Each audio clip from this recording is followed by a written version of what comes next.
Ahora sí, maestro, ¿verdad? ¿Me escucha? Sí, gracias. Ya, Perfecto. sí, gracias. Escúchame que le ataqué por ahí. Gracias.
Hola, ¿qué tal? Buenas tardes, maestro. Vamos a iniciar de manera pues puntual a las 2 de la tarde, es la 1:54.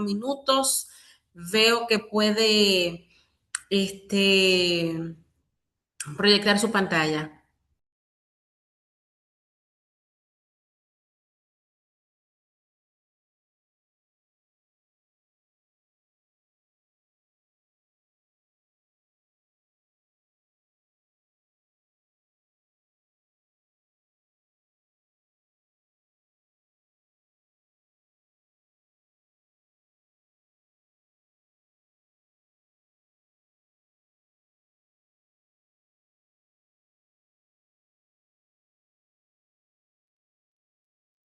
Saludos. Bien, Juan, saludo, un abrazo. ¿Cómo está Freddy? Saludos, Todo saludos. bien, me alegro de escucharte. Qué bueno.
Señores, buenas tardes, saludos a todos los que nos siguen en esta jornada de ética 2026. Ya era número 13, señores, vamos creciendo poco a poco. Cerramos esta jornada, 13ª jornada de ética 2026, bajo el lema responsabilidad ética ante la geopolítica actual. Bueno, para cerrar tenemos un plato fuerte de hoy. Nos acompaña aquí el profesor académico Juan de Jesús Rodríguez Ortiz, un gran catedrático, una persona dedicada al conocimiento, a la entrega y al mundo académico. Juan tiene una vasta experiencia a nivel en la parte filosófica, en el componente de ciencia política y en componente de ética también.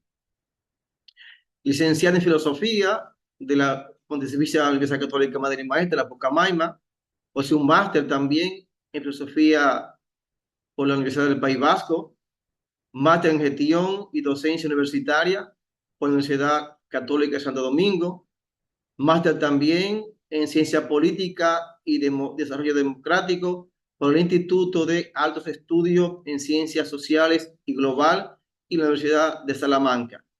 Además, su doctorado en filosofía en la Universidad del País Vasco.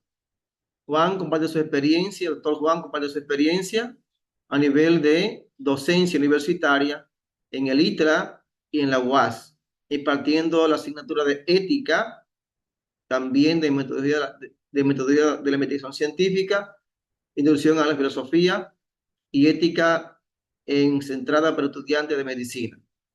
Doctor Juan hoy nos va a compartir la conferencia magistral, la ética como brújula del poder. Adelante, doctor Juan, y gracias por estar con nosotros.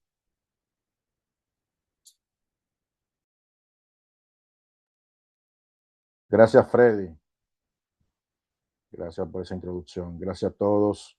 Gracias por la invitación que me ha hecho el equipo de Ciencias Básicas, principalmente el Departamento de Ética, dirigido por la doctora Librada O'Neill. Y bueno, voy a compartir con ustedes esta humilde ponencia que la he titulado La ética como brújula del poder.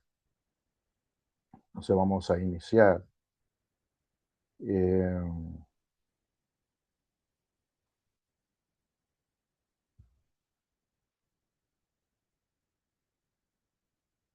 Ok. Bueno, ahí vemos ese punto azul en el universo, ese pequeño punto azul. Es donde suceden todas las cosas que están sucediendo a nivel de, ha sido durante la historia, los conflictos, los avances tecnológicos, los avances técnicos, eh, las cuestiones militares y todo lo que ha sido el poder. La humanidad ha alcanzado un poder tecnológico, económico y militar que ninguna civilización anterior pudo imaginar anteriormente. Hoy una decisión que se toma en un lugar, bueno, un lugar no, porque no hay lugares, todos los lugares son ubicuos ahora con la tecnología. Entonces, una decisión que se toma a nivel tecnológico puede afectar a millones de personas en cuestión de segundos. Tenemos infraestructuras invisibles como son satélites, redes digitales, centros de datos y algoritmos que sostienen el poder contemporáneo. El poder contemporáneo no está sostenido ya solamente por el poder militar, sino que está sostenido por los poderes tecnológicos y el dato como el nuevo petróleo de la humanidad. Aunque tenemos un conflicto que está generando caos, pero esperamos que sea momentáneo, pero la verdadera razón del conflicto, de los conflictos actuales, va más allá de la simple guerra que se está sosteniendo. Poder tecnológico o sabiduría humana. Tenemos sabiduría para usar nuestro poder. Son preguntas que podemos hacernos. La falta de una brújula moral conlleva que el problema actual no es la escasez de herramientas, sino la ausencia de valores. Esa ausencia de valores lleva a que todo ese poder que tenemos necesite una brújula para ser dirigido. Nunca en la historia humana tuvo tanto poder. Nunca en la historia ese poder fue tan invisible. Nunca en la historia fue tan difícil identificar quién es responsable. Cuando el poder se vuelve invisible, la responsabilidad moral corre el riesgo de desaparecer. Entonces tenemos una gran pregunta. ¿Quién decide lo que es correcto hacer con ese poder? Y ahí tenemos varias respuestas que podemos darnos como forma de hipótesis. ¿Quién decide lo que es correcto hacer con ese poder tan grande que hemos amasado la humanidad? El problema del siglo XXI no es la falta de poder, es la falta de orientación moral para dirigirlo. La ética se dice que llega tarde cuando ya se han hecho cuando ya tenemos las consecuencias. La tecnología avanza a gran velocidad. La política trata de alcanzarlo, pero la reflexión ética suele llegar demasiado tarde. El problema del siglo XXI no es la falta de poder, es la falta de reflexión moral para orientarlo. Desde Grecia, los filósofos han estado reflexionando y preguntándose por la relación entre el poder y la ética. Aristóteles, gran filósofo, para él el poder político debe orientarse al bien común, y lo que menos vemos es eso, que se oriente al bien común, sino a bienes particulares. Para Aristóteles, la política es la forma más alta de la ética aplicada. Es una gran paradoja, porque lo que menos se aplica en la política es la ética. Nicolás Maquiavelo habla de que el poder comienza a analizarse desde su eficacia, es decir, que el poder ya no se evalúa principalmente por si es justo, moral o legítimo, sino por si funciona. Si el poder funciona, entonces es eficaz. No importa a quién se lleve por el medio, siempre y cuando pueda funcionar, siempre y cuando pueda mantenerse el poder. Según el realismo político, el poder tiene su propia lógica estratégica. El poder no sigue necesariamente la lógica de la moral, sino una lógica propia orientada a mantenerse, expandirse y sobrevivir. Para Kant, ninguna política es legítima si trata a las personas como simples medios. Y actualmente lo estamos viendo. Nosotros somos un medio para un fin, a nivel tecnológico principalmente. Y también Kant, hablando de la dignidad humana, el ser humano debe ser siempre un fin en sí mismo, no un medio. Hans Jonas nos dirá, el poder tecnológico exige una ética de responsabilidad hacia el futuro, pero con una ética, con un poder que es invisible, ¿cómo podemos encontrar un verdadero responsable de lo que está sucediendo en la actualidad? La nueva geopolítica, en la nueva geopolítica el poder global ya no depende solo del territorio, como hemos ya venido viendo, sino que depende de otros factores. Por ejemplo, el poder algorítmico, que los algoritmos organizan la circulación de la información como poder, la información se ha convertido en un instrumento geopolítico, el nuevo petróleo. Quien posee información tiene el poder actualmente. Tenemos la manipulación informativa, la manipulación informativa, como es la desinformación, los fake news, que puede fragmentar la realidad compartida, creando grandes burbujas alrededor de las personas, los famosos filtro burbuja. Los algoritmos seleccionan lo que vemos y lo que ignoramos, como ya sabemos. Cada acción digital genera datos que pueden ser analizados y utilizados. La imagen habla por sí mismo. Nosotros nos hemos convertido en datos más que en ciudadanos. De ciudadano a perfil, es decir, lo hemos convertido en perfiles de datos. El ser humano corre el riesgo de convertirse en un conjunto de datos. Y bueno, no corre el riesgo, sino que ya somos un conjunto de datos para las grandes tecnológicas, para la Big Tech. Las grandes plataformas tecnológicas poseen una influencia global. Aquí podemos ver que ahora mismo estas multinacionales tecnológicas están luchando por mantener el poder. Un poder invisible, si se puede decir, como hemos venido diciendo, pero ahora mismo están luchando por quién domina la inteligencia artificial. Hay un monopolio actualmente con los chips. Nvidia, por ejemplo, la única que hace los chips que utilizan la inteligencia artificial, que hay una gran lista de espera para poder venderlos. Un chip de esto cuesta entre 50,000 y 100,000 dólares. Imagínense cuánto se lleva en dinero, en millones, una de estas inteligencias artificiales para poder funcionar. Constantemente le están invirtiendo más dinero y le están invirtiendo más potencia de nivel de infraestructura.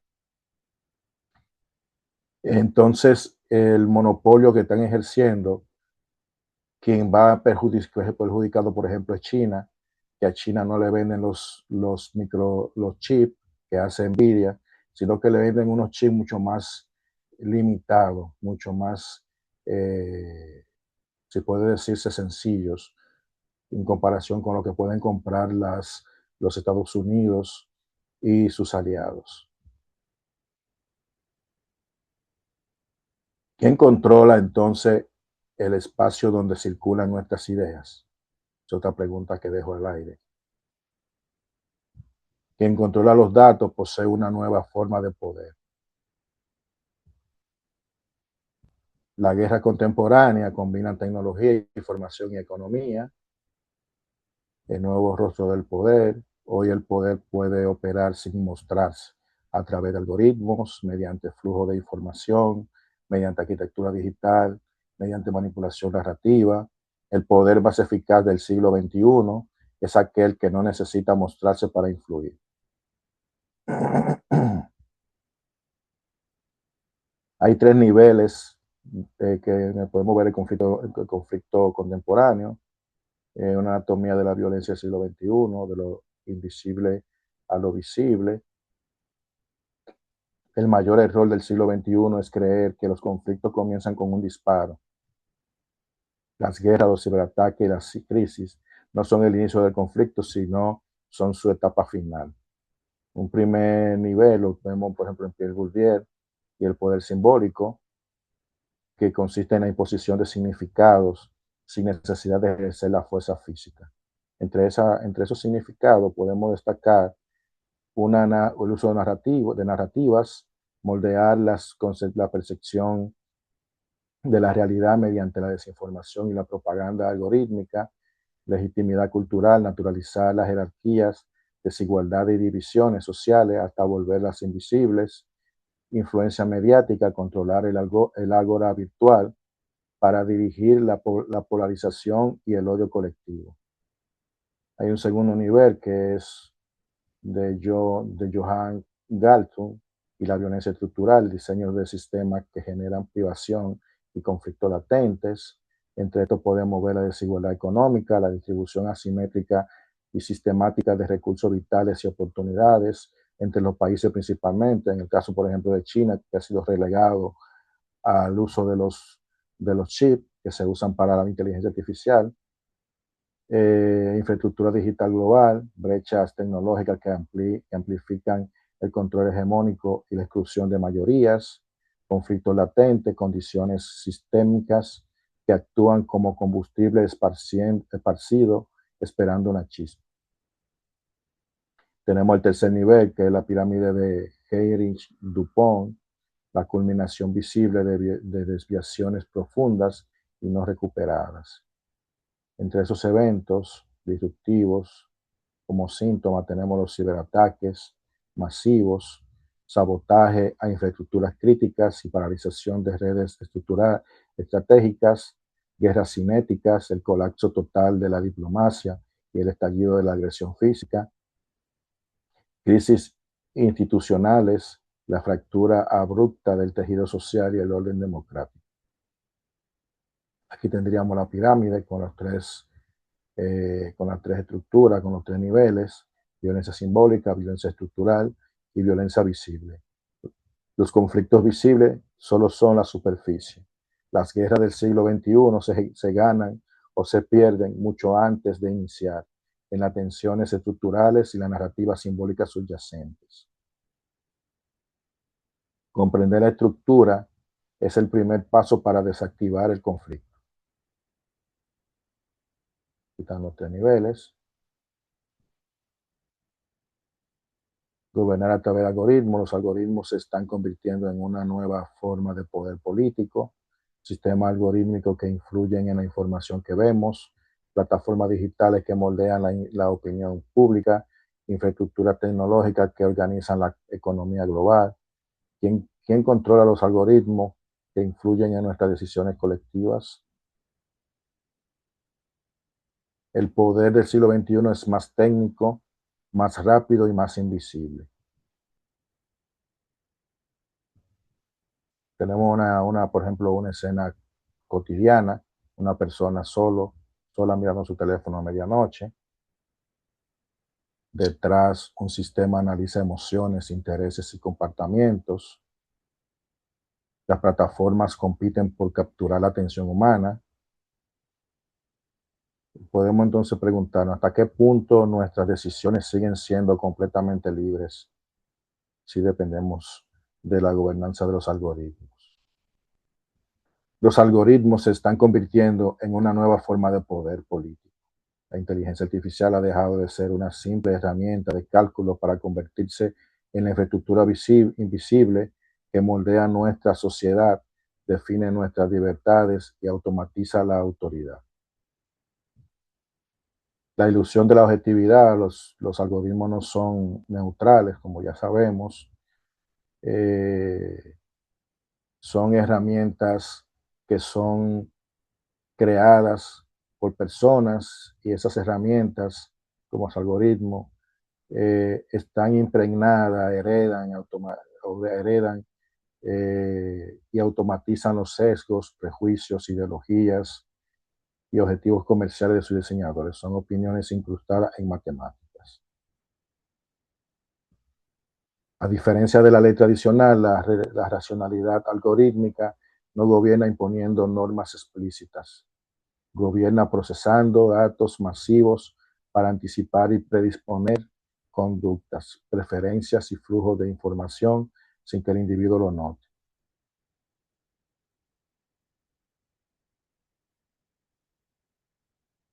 El nuevo colonialismo de los datos, la conexión permanente, busca la conversión de la vida humana en una relación de explotación.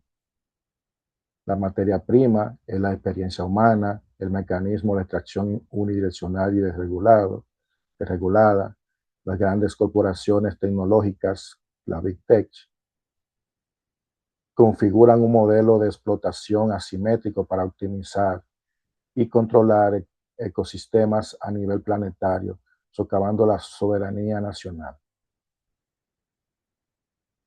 La algocracia, la burocracia en la sombra, cuando el Estado digitaliza sus servicios delegando decisiones vitales a software propietario comercial, oscurece la supervisión pública y se perjudica la salud, el crédito, la justicia y el bienestar social. Tenemos la trampa de la ludificación, sustitución de la moral. Todo problema social se convierte en un modelo de juego con recompensas o penalizaciones algorítmicas, entrenamiento conductual. El control social no se logra mediante la represión brutal, sino a través de notificaciones, incentivos y validaciones constantes. Pérdida de autonomía. Las personas actúan como máquinas programadas buscando optimizar su puntuación, erosionando la reflexión ética y la responsabilidad cívica. Los algoritmos son armas de destrucción matemática, en el libro incluso que se llama así. Tenemos la opacidad.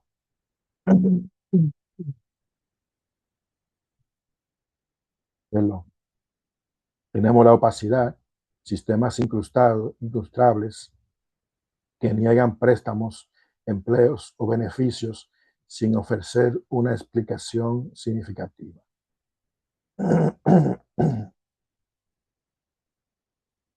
Sesgos automatizados aprenden de datos históricos sesgados, perpetuando la discriminación. Ejemplo, el algoritmo de contratación de Amazon, que aprendió a penalizar sistemáticamente los currículos femeninos. Ciclo de retroalimentación, profecía autocumplida, sistemas de vigilancia policial predictiva que envían patrullas siempre a los mismos barrios vulnerables, inflando artificialmente sus estadísticas de criminalidad.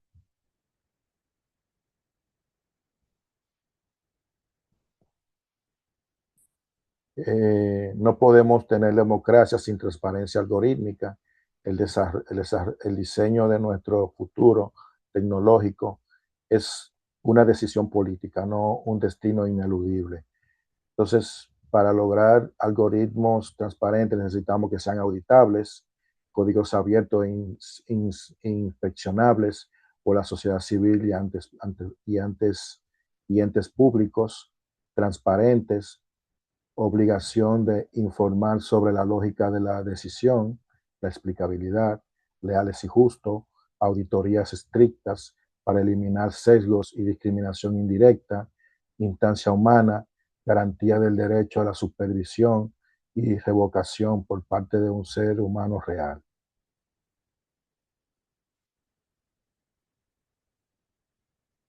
Volviendo al ejemplo de la persona que estaba en el teléfono, permítame contarle una pequeña historia. Imaginemos a una persona común, no es un presidente, ni un empresario poderoso, ni un científico famoso. Es simplemente alguien que despierta una mañana y abre su teléfono móvil. Mientras toma café, revisa las noticias, ve algunos videos, lee comentarios en redes sociales y busca información sobre un tema que le interesa. Lo que esa persona no ve es que al mismo tiempo miles de algoritmos están trabajando silenciosamente. Analizan qué noticias les muestra primero, qué opiniones aparecen en su pantalla, qué anuncios se le presentan y qué contenidos quedan ocultos. Poco a poco, sin que esa persona lo note, el mundo que ve comienza a organizarse de una forma particular, no necesariamente falsa, pero sí seleccionada. Y aquí aparece una pregunta profundamente filosófica.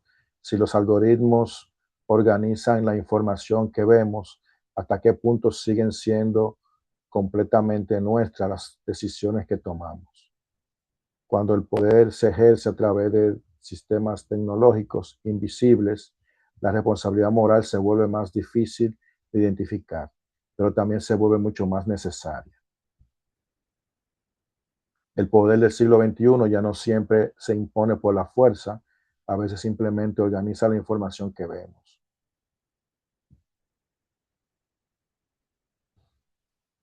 Imaginémonos, por ejemplo, las decisiones que se toman en la sala de juntas.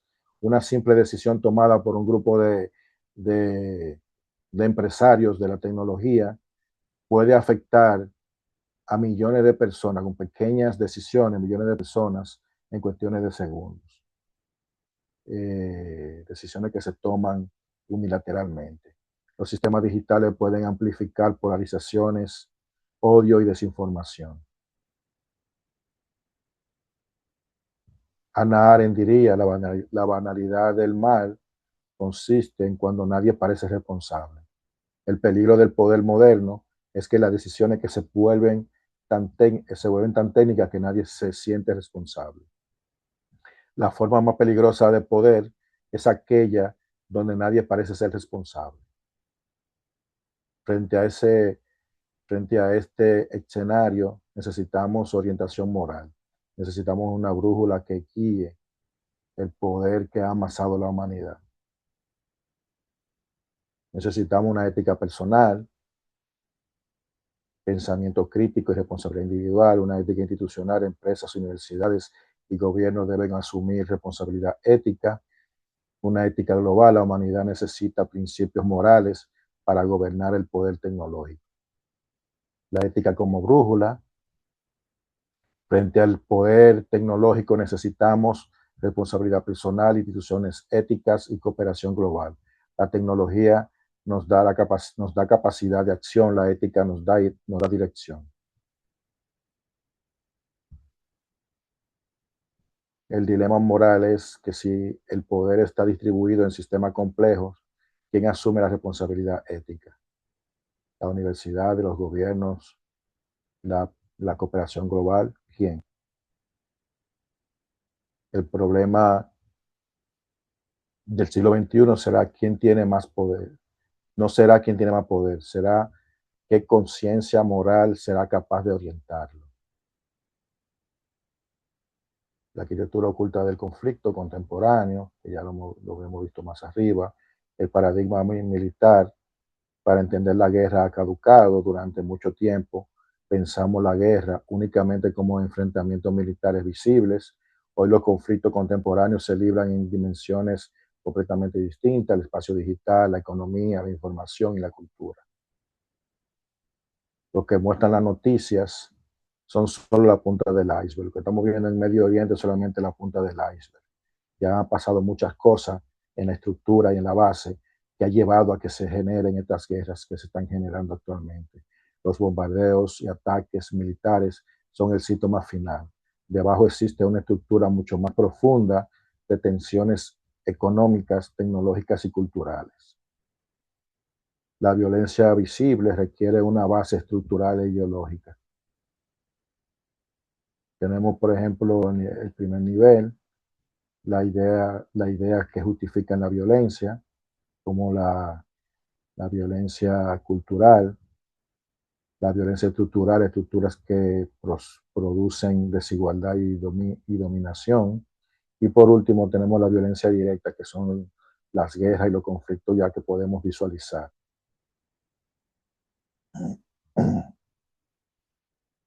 Tenemos entonces la violencia directa, invasiones, bombardeos, ataques militares, violencia estructural, dependencia económica, tecnológica, sanciones económicas, control de recursos estratégicos, monopolios tecnológicos, violencia cultural, discurso nacionalista, propaganda, demonización del enemigo y narrativas ideológicas. Los conflictos abiertos son el resultado final de una larga cadena de incidentes.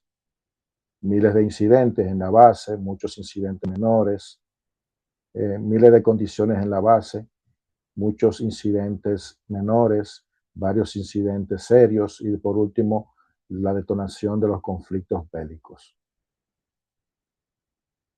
Las guerras no aparecen de repente, son el resultado de miles de tensiones acumuladas que durante años permanecieron invisibles.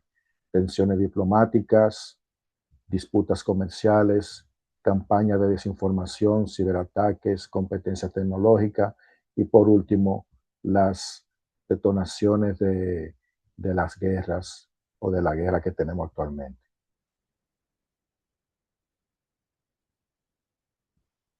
Quien controla las narrativas también controla la percepción de la realidad. En el siglo XXI el poder simbólico es tan importante como el poder militar. Entre el poder simbólico que podemos destacar está el dominio de las plataformas digitales, control de inteligencia artificial, hegemonía cultural en medios globales, control tecnológico y prestigio científico, liderazgo narrativo e influencia cultural. El siglo XXI requiere un modelo analítico integrado. Ya hemos visto los tres niveles de Bourdieu, de Galton y Dupont. La inteligencia artificial es el escenario perfecto para aplicar este modelo, estudio de caso, la competencia global por la inteligencia artificial. Un conflicto contemporáneo puro que no requiere soldados físicos, sino que opera íntegramente a través de la violencia estructural, la acumulación de incidentes y el dominio simbólico. La guerra tecnológica se libra en 3 niveles simultáneos. En la base tenemos prestigio científico y liderazgo tecnológico. El conflicto que hay entre China y Estados Unidos, por ejemplo, por el prestigio científico y el liderazgo tecnológico.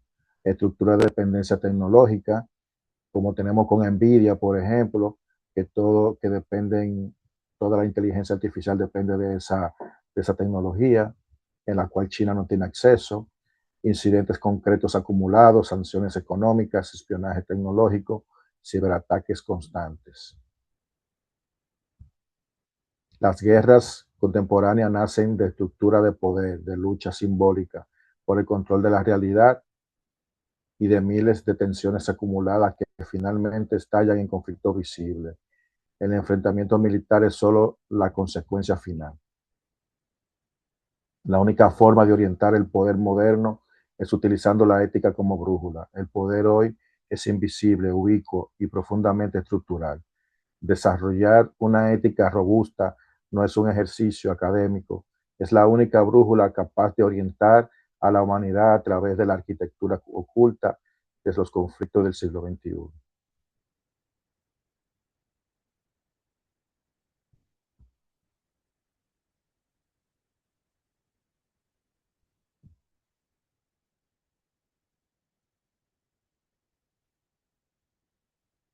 La ética debe ser la brújula del poder. ¿Qué tipo de conciencia moral necesita el siglo XXI? El desafío del siglo XXI no es construir tecnología más poderosa, es formar conciencia capaces de gobernarla. Entonces nos quedamos con estas ideas. El poder del siglo XXI es invisible, los conflictos se preparan antes de ser visibles y sin ética la tecnología amplifica la injusticia. Un poder sin precedentes. La humanidad ha alcanzado un poder tecnológico que ninguna civilización anterior pudo imaginar. Inteligencia artificial, manipulación informativa, ingeniería de la atención, vigilancia digital. La pregunta de nuestro tiempo: ¿tenemos sabiduría suficiente para gobernar el poder que hemos creado? El desafío de nuestra época no es construir tecnología más poderosa. El verdadero desafío es formar conciencia capaces de gobernar. Muchas gracias. Bueno, señores, fuerte el aplauso para esta ponencia magistral de nuestro querido doctor Juan de Jesús Rodríguez Ortiz. Bueno, a mí me ha dejado un poco preocupado también la ponencia. Yo pienso que ahora que hay que adentrarnos al análisis y la reflexión ante algunas ideas que el doctor Juan Rodríguez expuso. Es el poder tecnológico, un poder invisible, un poder que va más allá del poder militar, un poder que tiene su estructura, ¿verdad? Bien sofisticada, basado en algoritmos, microchips, entre otros. Y sobre todo la preocupación es que un poder que parece que está caminando sin una brújula, una orientación moral. Y si es invisible, es más riesgoso o más difícil orientarlo en el marco moral y ético, según el exponente. Por eso es un poder tecnológico que como que nos va deshumanizando. No somos personas, somos un dato, apunte doctor Juan, en el sentido de que los algoritmos atentan contra la libertad humana, es decir, que ya libre albedrío de yo elegir lo que quiera y cuando quiera, puede pasar la historia. Por tanto, nos sumimos en un mundo manipulativo, en un mundo, diríamos, que nos trata como máquina, que nos ve como nosotros como un robot y nos ve como una manipulación, diríamos, fácil. En ese sentido, somos vigilados y manipulados. El imperativo moral que se desprende de la ponencia de doctor Juan de Jesús Rodríguez es que orientar el poder desde la ética como una brújula moral. O sea, sin poder solamente con el poder, sin ética, como lo planteó en los clásicos griegos, pareceríamos que vamos al abismo. O sea, es el desafío oriental, el poder desde la brújula ética y moral. Muchas gracias, doctor Juan Rodríguez, por su ponencia tremenda, muy realista y también que tiene mucho aspecto a analizar. Bueno, vamos a pasar Gracias. a las preguntas. A ver si tenemos preguntas por aquí. Bueno, sí, hay una pregunta aquí en el chat. ¿En qué medida puede la ética contrarrestar la imposición del poder y la búsqueda de dominio de grupos interesados? ¿Es posible que la ética tenga alguna influencia sobre el poder y la búsqueda del dominio de los poderosos? ¿Qué dice el doctor? Bueno, yo he estado reflexionando sobre eso. Como vivimos en una época en que el poder es invisible, ubicuo, donde no hay un lugar donde podemos decir, aquí está la gente que domina, que está dominando, sino que es ubicuo, que está diseminado por todo el planeta. Un problema que tiene la ética es que a quién va a influir. Lo que yo he pensado es que la ética tiene la facultad, tiene el poder de educar a la población, de no dejarse manipular, de que se dé cuenta de lo que está sucediendo. Es decir, es simplemente eso, educar a la población, informar a la población. Con individuos formados, informados, podemos lograr contrarrestar ese poder. Pero la ética está enfrentando una gran problemática que es ese, el que el poder no está ubicado como antes, como siglos anteriores que teníamos los gobiernos. Ahora el poder está en manos de muchas personas, pero esas personas no se hacen responsables del poder que están ejerciendo. Entonces, lo que la ética tiene que hacer es discernir, ayudar a discernir al ser humano y ayudar a que se eduque, que pueda lograr un nivel de conciencia y de pensamiento crítico capaz de poder develar ese poder y lograr así también evitar que lo manipulen como lo están manipulando en la actualidad. Eso más o menos lo que yo puedo decir. Muchas gracias. Muy aceptada la respuesta. Bueno, tenemos otra preguntita aquí en el chat. Los amigos están inquietos por el tema. ¿Cómo podemos aplicar la ética en nuestros algoritmos si estos se generan automáticamente? Quiero decir, ¿qué hacemos para que esa automatización no nos afecte? Sí, porque nos estamos manipulando. Adelante, doctor. Bueno, los algoritmos, lo primero es que las personas que los creen deben estar formados éticamente, porque los algoritmos no son neutrales. Los algoritmos lo hace un programador, no se hacen solos, lo hace un programador. Y esos, como yo decía en la ponencia, esos algoritmos están contaminados con todo lo que tiene que ver con el prejuicio humano, todo lo que tiene que ver con los prejuicios y los preconceptos que nosotros tenemos, lo adquieren los algoritmos. Entonces lo que necesitamos es personas que programen, pero desde la ética los algoritmos. Eso es lo que yo entiendo que se necesita para poder contrarrestar eso. Si los algoritmos son sesgados, y usted decía en su ponencia que se requiere auditar, también transparentar estos algoritmos. Bueno, muchísimas gracias, doctor Juan de Jesús Rodríguez Ortiz, con esa tremenda ponencia, la ética como brújula del poder. Muchísimas gracias por sus orientaciones y apoyo aquí en esta Gracias. tercera jornada de ética 2026.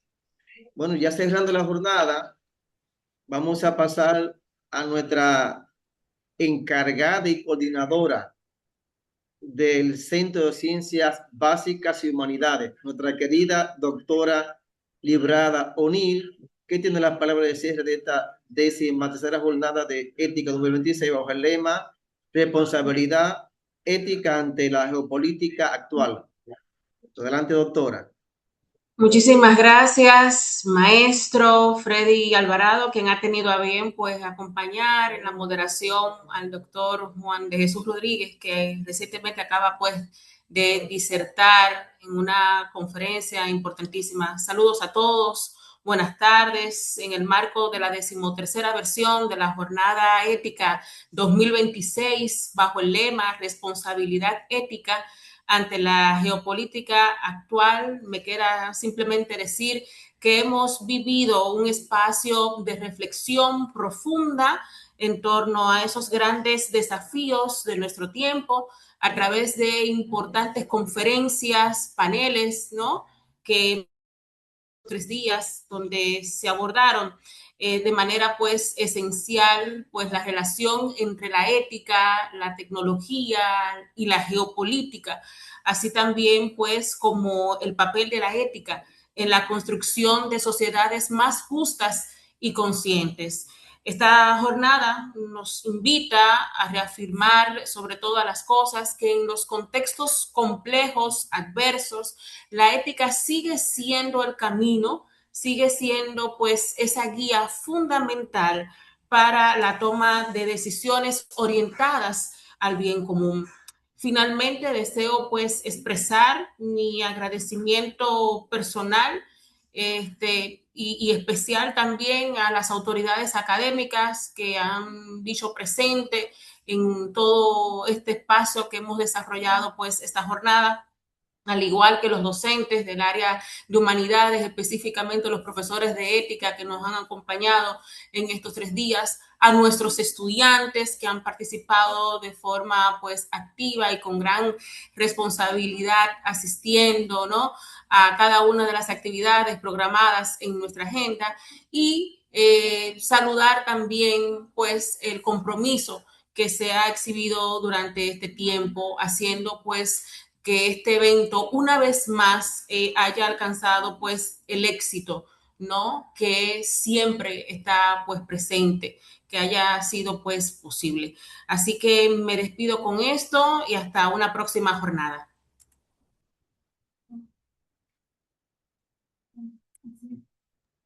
Bien, gracias.